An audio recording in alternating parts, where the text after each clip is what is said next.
ఇది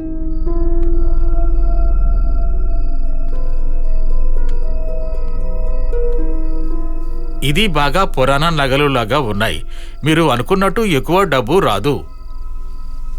సెటు, మేము చాలా నాలుగా ఈ వ్యాపారంలోనే ఉన్నాం. న్యాయంగా చెప్పు.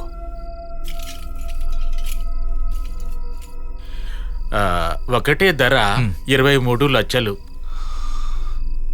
23 అంటే 20లో సగం, 13లో సగం.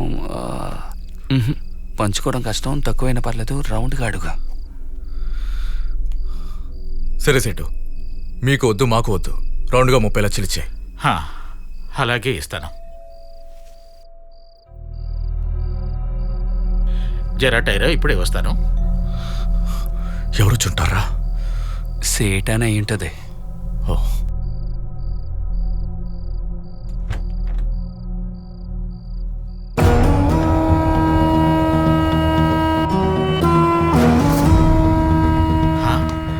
హాయ్ హే సాబ్, ఏమిటి ఎమ్మెల్యే గారు మా ఇంటి వైపు?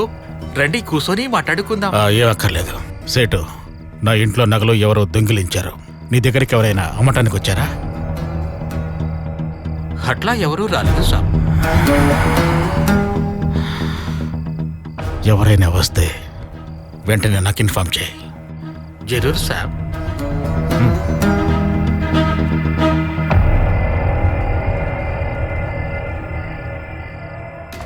వాళ్ళు వెతుకుతూ వచ్చింది పైనున్నోళ్ళనేగా. తెలుసు. అదే నగలకి వీళ్ళకైతే 1 కోటి రూపాయలు ఇవ్వాలి. ఈ బచ్చగాళ్ళకి 30 లక్షలు ఇచ్చే చాలు. మనకి వ్యాపారమే ముఖ్యం. నువ్వు వెళ్ళి డబ్బు తీసుకురా.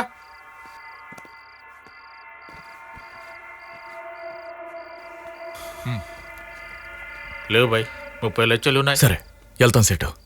లెక్కట్టుకొద్దా? దేకో, ఎమ్మెల్యే మనుషులు నగలు పోయినాయని ఎతుకుతూ ఉన్నారు.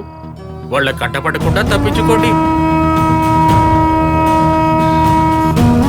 అట్టగే సెటు, పోరా.